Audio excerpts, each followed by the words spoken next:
Has anyone here ever experienced a life-changing epiphany? I have. My first significant realization about how the world works was in high school. It was a magnificent feeling. Clarity, purpose, energy. I had finally figured it out!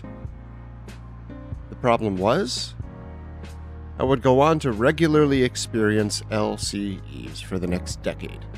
Each one invalidated the last, and they would all turn out to be so inconsequential and completely unmemorable.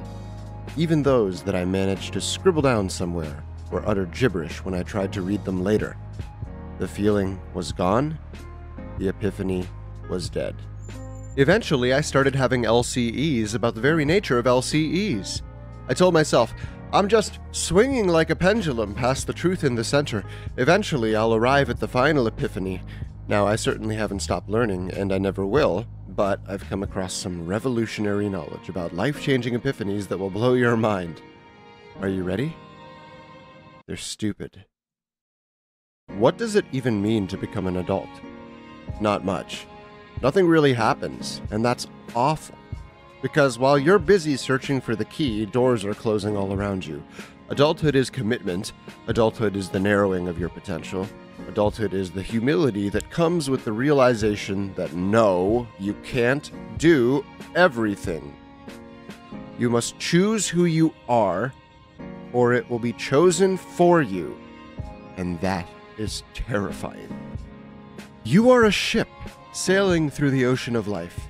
It seems wide, but every seasoned captain will tell you that it isn't as big as you think. Add to the ocean's deceptively small size the fact that you're constantly loading more and more cargo onto the ship. These are your experiences and your commitments. You can't take on too many, so you should be judicious about what you choose to load onto the ship. Also, the more cargo you take on, the harder the vessel becomes to maneuver.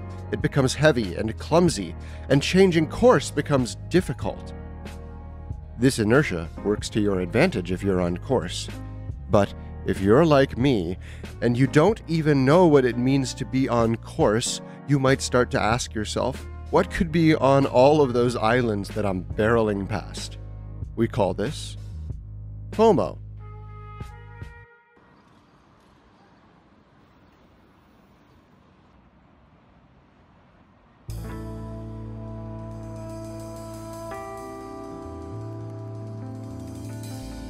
It's this very fear of missing out that has made me loving but neurotic, generous but impatient, ambitious but aimless. Despite the fact that I live in an exciting city, that I'm surrounded by wonderful people, and that I'm flooded with fantastic opportunities not only for work but also for personal growth, all I've been able to think about this past month is everything I won't get to do. The result? I've done nothing. Analysis paralysis. I had thought that my break from YouTube would have given me time to discover my true self, but it hasn't. What I didn't know going into my month off was that I was about to tear open an enormous, gaping hole in my identity.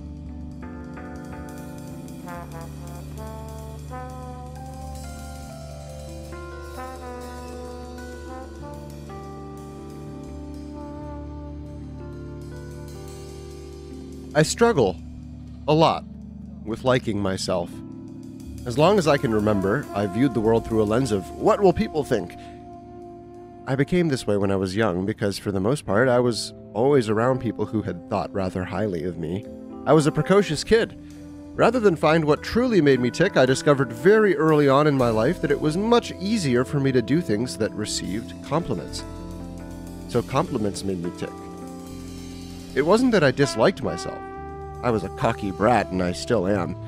It was that I never had to rely on myself to like myself. I just don't have that skill.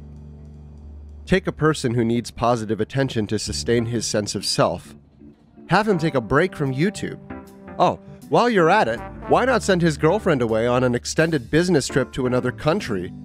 Also, this is a slow period for his regular job. and he's seeing through all the friendliness strangers give him because he finally figured out that the culture he's in is full of compulsive complimenters.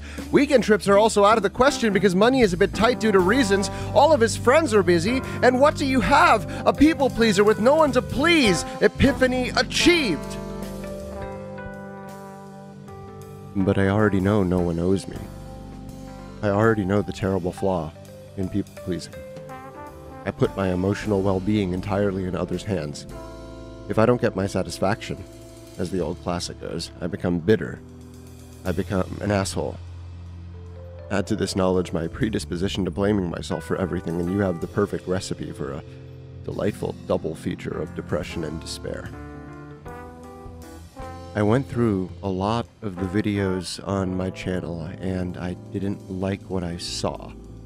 Maybe it's just because I know myself more thoroughly than any of you, but I got a sense that I was not all there.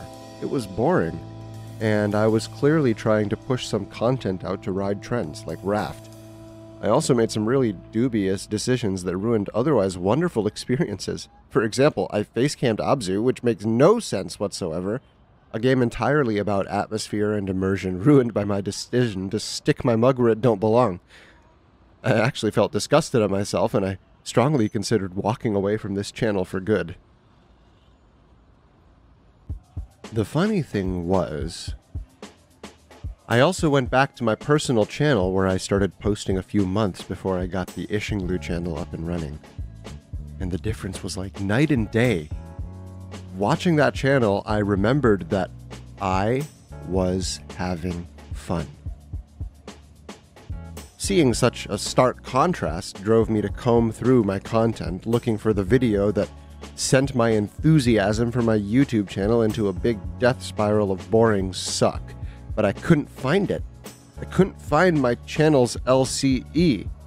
See, while looking through my videos searching for the one that marked my big change, I found so many moments that seemed like they were it. This is where my channel takes a turn, I told myself. Only I would realize within the next few videos that nothing had changed at all, but it was so obvious that over the long term I had lost my sense of enthusiasm for my channel. And then it hit me. The big change happened slowly. It was so obvious, but still so harrowing. The biggest changes are the most difficult to notice. So the reversed must also then be true. The loudest, most dramatic changes are the least meaningful. LCEs are stupid.